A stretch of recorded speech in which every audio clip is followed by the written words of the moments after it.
Okay, അപ്പൊ നമുക്ക് start ചെയ്യാം. അപ്പൊ ന്യൂട്രീഷന്റെ കുറച്ച് പോർഷൻ നമ്മൾ പറഞ്ഞിട്ടുണ്ടായിരുന്നു. ഇന്നത്തെ ക്ലാസ്സിൽ നമുക്ക് കുറച്ച് nutrition, hygiene and basic pharmacology ആണ്. അപ്പൊ ക്വസ്റ്റ്യൻസ് വെച്ചിട്ട് തന്നെ പോവാം. First question, which of the following nutrients is known as sunshine vitamin? നമ്മൾ കഴിഞ്ഞ ക്ലാസ്സിൽ വൈറ്റമിൻ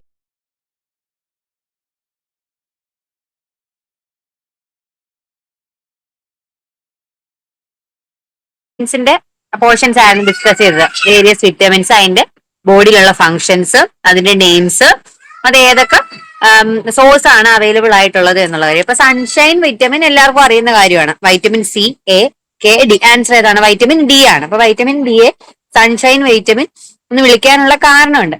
കാര്യം നമ്മുടെ സ്കിന്ന് ഈ സൺലൈറ്റിലോട്ട് എക്സ്പോസ് ചെയ്താൽ നമുക്ക് ഈ വൈറ്റമിൻ ഡി ആ ഒരു സൺലൈറ്റിൽ നിന്ന് നമുക്ക് ലഭ്യമായിട്ടുണ്ട്.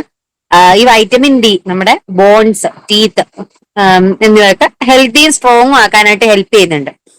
അതുപോലെ തന്നെ വളരെ ഇമ്പോർട്ടന്റ് ആയിട്ടുള്ള ഒരു പോയിന്റ് ആണ് കാൽഷ്യം അബ്സോർപ്ഷന് ഏറ്റവും വലിയൊരു പങ്ക് വഹിക്കുന്ന ഒരു വൈറ്റമിൻ കൂടിയാണ് വൈറ്റമിൻ ഡി. വൈറ്റമിൻ ഡി നമ്മുടെ ഇമ്മ്യൂൺ സിസ്റ്റം സ്ട്രെങ്തൻ ചെയ്യാനും മറ്റും കൂടെ സഹായിക്കുന്നുണ്ട്. അപ്പോൾ ഇതെങ്ങനെയാണ് കറക്റ്റ് ലഭിക്കുന്നത് എന്നുള്ളതെന്ന് അറിഞ്ഞിരിക്കുക. ഏകദേശം 10 മുതൽ 15 മിനിറ്റ് വരെ നമ്മൾ സൺലൈറ്റിന് എക്സ്പോസ് ചെയ്യുവാണെന്നുണ്ടെങ്കിൽ അത് നമ്മൾ ചെയ്യേണ്ടത് ആഴ്ചയിൽ 3 പ്രാവശ്യമായിട്ട് ഒക്കെയാണ് ചെയ്യേണ്ടത്. എങ്കിൽ മാത്രമേ അറ്റ്ലീസ്റ്റ് ഇങ്ങനെ ചെയ്തെങ്കിൽ മാത്രമേ നമുക്ക് ആ ഒരു വൈറ്റമിൻ ഡിയുടെ അവൈലബിലിറ്റി നമുക്ക് കിട്ടുള്ളൂ. ഫുഡിൽ നിന്ന് കൂടി വൈറ്റമിൻ ഡി നമുക്ക് ലഭ്യമായിട്ടുണ്ട്. അപ്പൊ food in which vitamin D are available ഏതൊക്കെ ഫുഡാണെന്ന് ചോദിച്ചു കഴിഞ്ഞാൽ ഫാറ്റി ഫിഷ് എന്ന് പറയുമ്പോൾ ഫാറ്റ് കണ്ടന്റ് അധികമായിട്ടുള്ള ഇപ്പൊ കട്ടിയുള്ള മീൻ, നമ്മളിപ്പം സോഫ്റ്റ് ആയിട്ടല്ല നമ്മൾ ഇപ്പം മീനൊക്കെ കഴിക്കുന്നവരാണ് നിങ്ങൾക്ക് അറിയാം. നമ്മളെ മീൻ ഒന്ന് വെന്ത് കഴിയുമ്പോഴത്തേക്കും നല്ല കട്ടിയായിട്ടുള്ള പോർഷനും ഉണ്ടാവും, ലീൻ ആയിട്ടുള്ള വെറും അടർന്നു വരുന്ന പോർഷൻ. അപ്പൊ ഫാറ്റി ഫിഷ് എന്ന് പറയുമ്പോൾ എന്താണ്? കട്ടി ഫാറ്റ് അടങ്ങിയിട്ടുള്ള ഫിഷിനെയാണ് നമ്മൾ ഫാറ്റി ഫിഷ് എന്ന് പറയുന്നത്. അപ്പൊ ട്യൂണ, സാൽമൺ, മാക്കറൽ ഇതൊക്കെയാണ് ഫാറ്റി ഫിഷിന് എക്സാമ്പിൾ. അതിലൊക്കെ എന്താണ്? വൈറ്റമിൻ ഡി അവൈലബിൾ ആണ്. ഓക്കെ, ഇനി ബീഫ് ലിവറില്, ചീസില്, എഗ് യോക്കിലും ഒക്കെ സ്മോൾ എമൗണ്ടിൽ വൈറ്റമിൻ ഡി ഉണ്ട്. ഇപ്പൊ സപ്ലിമെന്റ് ആയിട്ടും ഇപ്പൊ ഡോക്ടേഴ്സ് സജസ്റ്റ് ചെയ്യാണ് നമുക്ക് സപ്ലിമെന്റ് ആയിട്ടും വൈറ്റമിൻ ഡി നമുക്ക് എടുക്കാവുന്നതാണ്. അപ്പൊ സൺഷൈൻ വൈറ്റമിൻ എന്ന് പറയുന്നതാണ് വൈറ്റമിൻ ഡി ആണെന്ന് ഓർത്ത് വെക്കുക. Next question, which of the following is the best source for omega-3 fatty acids? omega-3 fatty ആസിഡ്സിന്റെ ബെസ്റ്റ് സോഴ്സ് ഏതാണ്? ഓപ്ഷൻസ് നോക്കാം. Corn oil, wheat products, pork and sardines. അപ്പോൾ omega-3 ഫാറ്റി ആസിഡ്സ് അടങ്ങിയിട്ടുള്ളത് സാർഡൈൻസിലാണ്. Okay, ഇതും വളരെ ഇമ്പോർട്ടന്റ് ആണ്. Because നമ്മുടെ ഫിഷിന്റെ ന്യൂട്രിയൻസ് വളരെ ഇമ്പോർട്ടന്റ് ആണ്. അപ്പൊ ഫിഷിൽ ഏറ്റവും കൂടുതൽ അൺസാച്ചുറേറ്റഡ് ഫാറ്റി ആസിഡ്സും അങ്ങനെയുള്ള നമുക്ക് ഫാറ്റി ലിവർ ഒന്നും വരാത്ത തരത്തിലുള്ള ഫാറ്റ്സ് ലഭ്യമാകുന്ന ഒരു ചീപ്ലി അവൈലബിൾ ആയിട്ടുള്ള ഫുഡാണ് ഫിഷ് എന്ന് പറയുന്നത്. അപ്പൊ അതിൽ തന്നെ സാർഡൈൻസിലാണ് ഈ കൂടുതൽ നമ്മൾ നോക്കുകയാണെങ്കിൽ ഫിഷ് പ്രൊഡക്റ്റ് ഏതാണ്? സാർഡൈൻ ആണ്. omega-3 ഫാറ്റി ആസിഡ്സ് ഉള്ളത് സാർഡൈൻസിലാണ്. ഓക്കെ, അപ്പം സാർഡൈൻസ് എന്ന് പറഞ്ഞാൽ സ്മോൾ ആയിട്ടുള്ള ഓയിലി ഫിഷ് ആണ്, അതൊന്ന് ഓർത്ത് വയ്ക്കാം. ഓക്കെ, EPA, DHA ഇതൊക്കെയാണ് അതിൽ വരുന്ന ഫാറ്റി ആസിഡ്സ്. ഇനി വേറെ എന്തൊക്കെ ന്യൂട്രിയൻസ് ആണ്? വൈറ്റമിൻ ഡി ഉണ്ട്, സെലനിയം ഉണ്ട്, vitamin B12. Next question, this vitamin is needed to prevent a birth defect called spina bifida. അപ്പൊ ബർത്തിൽ തന്നെ വരുന്ന ഒരു വൈറ്റമിൻ ഡെഫിഷ്യൻസി ആണ് സ്പൈന ബൈഫിഡ. അപ്പൊ ഈ സ്പൈന ബൈഫിഡ എന്ന് പറയുന്ന ആ ഒരു കണ്ടീഷനെ ഏത് വൈറ്റമിൻ കൊണ്ടാണ് അത് പ്രിവെന്റ് ചെയ്യപ്പെടുന്നത്? ഓപ്ഷൻസ് നോക്കാം. Vitamin D, vitamin A, folate, vitamin E. അതിന് ആൻസർ ഫോളേറ്റ് ആണ്. അപ്പോൾ ഈ പ്രഗ്നൻസി ടൈമിലൊക്കെ ഡോക്ടേഴ്സ് എപ്പോഴും പ്രഗ്നന്റ് ആയിരിക്കുന്ന ലേഡീസിനെ സജസ്റ്റ് ചെയ്യുന്നത് എന്താണ്? ഫോളിക് ആസിഡ് ആണ്. ഫോളിക്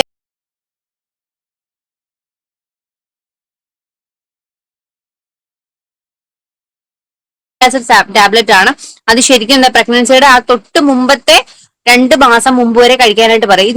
എന്തിനു വേണ്ടിയിട്ടാണെന്ന് ചോദിച്ചു കഴിഞ്ഞാൽ ഫോളിക് ആസിഡിന്റെ ആ ഒരു വൈറ്റമിൻ ബർത്ത് ഡിഫക്റ്റ് ഉണ്ടാവാതിരിക്കാൻ വേണ്ടി ആ ഒരു വൈറ്റമിൻ സപ്ലിമെന്റ് ആയിട്ടാണ് നമ്മൾ ഈ ഫോളിക് ആസിഡ് കൊടുക്കുന്നത്. ആൻസർ എന്താണ്? ഫോളേറ്റ് ആണ്. It can prevent spina bifida condition. Neural tube ഡിഫക്ട്സും സ്പൈന ബൈഫിഡ ഒരു സ്പെഷ്യൽ കണ്ടീഷൻ ആണ് നമ്മൾ പറയുന്നത്. ഈ ഫോളിക് ആസിഡ് ഈ ന്യൂറൽ ട്യൂബിന്റെ ഡെവലപ്മെന്റിനും ബ്രെയിനിന്റെ സ്പൈനിന്റെ ഒക്കെ കറക്റ്റ് ആയിട്ടുള്ള ഡെവലപ്മെന്റിനും വേണ്ടിയിട്ട് ഹെൽപ്പ് ചെയ്യുന്നുണ്ട്. അപ്പോ ഈ പ്രഗ്നന്റ് ആയിരിക്കുന്ന വുമൻസ് ഏകദേശം 400 മൈക്രോഗ്രാമോളം ഫോളിക് ആസിഡ് എല്ലാ ദിവസവും കൺസ്യൂം ചെയ്യണം എന്നാണ് സജസ്റ്റ് ചെയ്യുന്നത്. അപ്പൊ അനൻസെഫാലി, ഹാർട്ട് ഡിഫക്ട്സ് ഇതൊക്കെ റെഡ്യൂസ് ചെയ്യാനായിട്ട് ഫോളിക് ആസിഡിന് കഴിയുന്നുണ്ട്. Next question, the US Department of Agriculture's daily food guide suggests that fats, oil and sweets group be used. Options: once a week, 4 times a day, never on Sundays, sparingly. ഇപ്പോ ഫാറ്റ്സിന്റെ, ഓയിൽസിന്റെ, സ്വീറ്റ്സിന്റെ ഒക്കെ ഒരു group, ഓരോ food group ഉണ്ട്. അപ്പൊ fat, oil and sweet ഗ്രൂപ്പ്സിന്റെ daily food ഗൈഡിൽ എത്രത്തോളം usage ആണ് ഈ ഒരു ഫുഡ് ഐറ്റംസിന് പറഞ്ഞിട്ടുള്ളത് according to US Department of Agriculture? Options നാലെണ്ണം വായിച്ചാണല്ലേ. അപ്പൊ ഏതാണ് ആൻസർ? ഇതിന്റെ ആൻസർ സ്പെയറിംഗ്ലി എന്നുള്ളതാണ്. ഫാറ്റ്, ഓയിൽസ് ആൻഡ് സ്വീറ്റ്സ് എന്ന് പറയുന്നത് എന്താണ്? നമുക്ക് ലൈഫ് സ്റ്റൈൽ ഡിസീസസിൽ നിന്നും പ്രിവെന്റ് ചെയ്യാൻ വേണ്ടിയിട്ട് ഈ ഒരു ഫുഡ് കൺട്രോൾ ചെയ്യേണ്ടത് വളരെ അത്യാവശ്യമാണ്. ഓക്കെ, ഷുഗർ, ഫാറ്റി ലിവർ, ഇതൊക്കെ നമ്മൾ ഏറ്റവും കൊളസ്ട്രോൾ, ഇതൊക്കെ നമ്മളിപ്പോ ഡെയിലി ലൈഫിൽ ലൈഫ് സ്റ്റൈൽ ഡിസീസസിന്റെ വിഭാഗത്തിൽ നമ്മൾ കണക്ക് കൂട്ടുന്ന ഡിസീസസ് ആണ്. അപ്പൊ ഈ ഒരു ഡിസീസസ് വരാനുള്ള കാരണമായിട്ടുള്ള ഫുഡ്സ് ആണ് ഫാറ്റ്, ഓയിൽസ് ആൻഡ് സ്വീറ്റ്സ്. ഈ ഒരു ഗ്രൂപ്പ് എന്താണ്? സ്പെയറിംഗ്ലി ആയിട്ട് നമ്മൾ യൂസ് ചെയ്യേണ്ട ഫുഡ് എന്നാണ് US department of agriculture daily food ഗൈഡിൽ പറയുന്നത്. ഓക്കെ, ഇപ്പൊ USDA food guide pyramid placed, അവരൊരു പിരമിഡ് പോലെയാണ് അത് പറഞ്ഞിട്ടുള്ളത്. ഓക്കെ, അതിൽ 2010 dietary guide lines for Americans അല്ലെ DGAs, അതിലാണ് കറക്റ്റ് ആയിട്ടുള്ള കൺസംഷൻസ് ഓഫ് സോളിഡ് ഫാറ്റ്സും ആഡഡ് ഷുഗേഴ്സും റെഡ്യൂസ് ചെയ്യണം എന്ന് അവർ പറഞ്ഞിട്ടുള്ളത്. ഇനി USDAയുടെ മൈ പ്ലേറ്റ് പ്രോഗ്രാം എന്നൊരു പ്രോഗ്രാം കൂടി പറയുന്നുണ്ട്. അതും ഈ DGA ബേസ് ചെയ്തിട്ട് ഉള്ളതാണ്.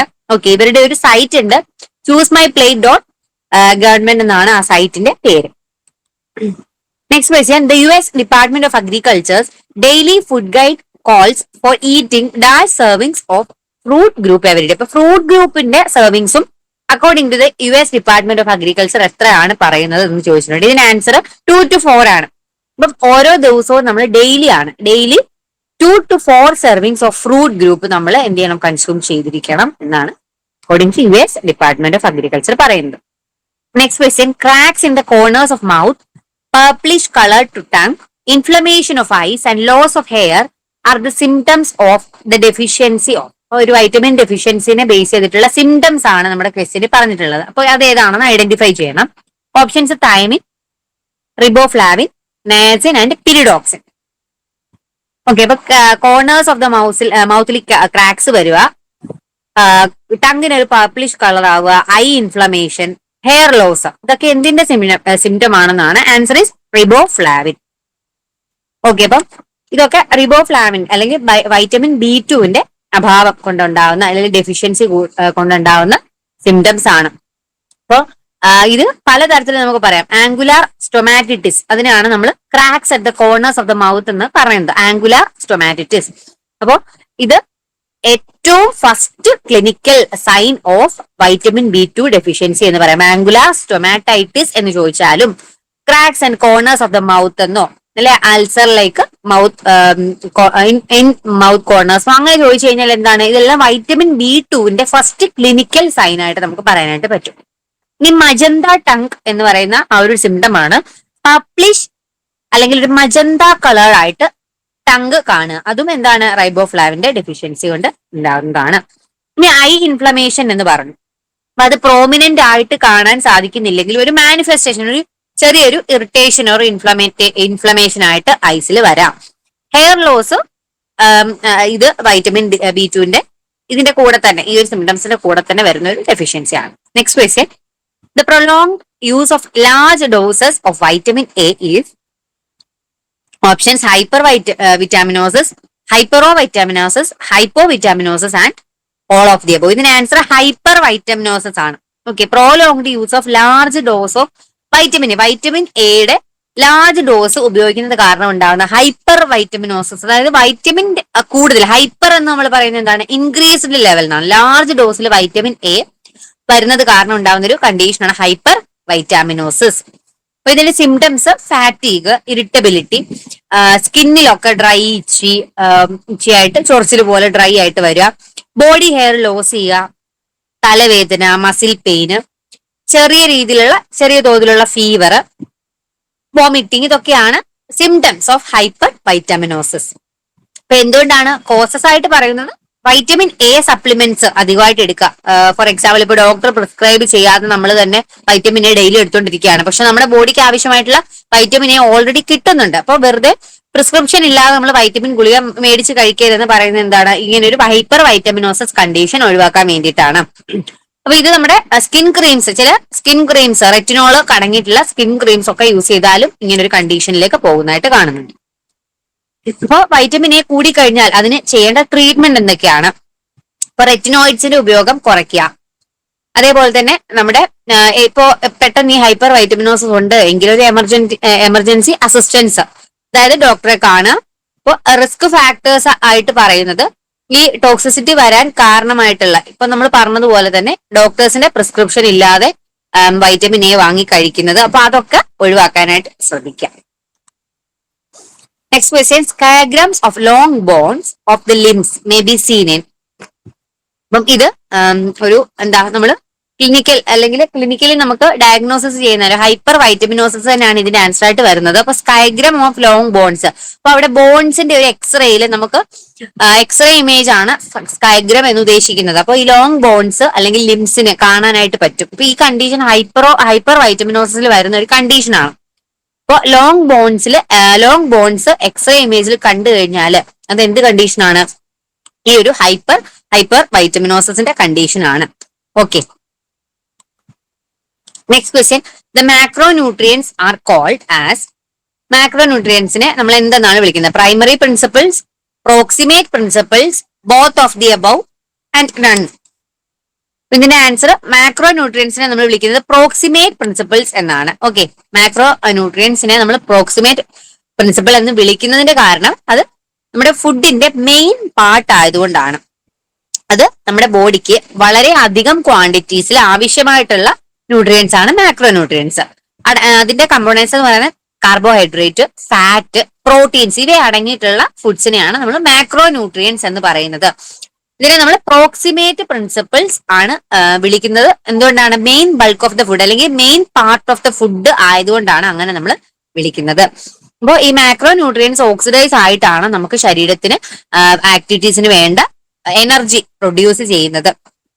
ഓക്കെ, ഇനി മാക്രോ ന്യൂട്രിയൻസ് അല്ലാതെ മറ്റൊരു വിഭാഗമുണ്ട്, മൈക്രോ ന്യൂട്രിയൻസ്. അവ എന്താണ്? സ്മോൾ എമൗണ്ട്സിൽ നമ്മുടെ ബോഡിക്ക് വേണ്ടുന്ന ന്യൂട്രിയൻസ് അടങ്ങിയിട്ടുള്ള ഫുഡാണ് ഈ മൈക്രോ ന്യൂട്രിയന്റ് ഫുഡ് എന്ന് നമ്മൾ പറയുന്നത്. അത് വൈറ്റമിൻസ്, മിനറൽസ്. അപ്പൊ നമ്മൾ ഫ്രൂട്ട്സ്, വെജിറ്റബിൾസ് ഒക്കെ ഇല്ല, അതൊക്കെ വൈറ്റമിൻ, മിനറൽസും അധികമായിട്ടുള്ള ഫുഡ് ഐറ്റംസ് ആണ്.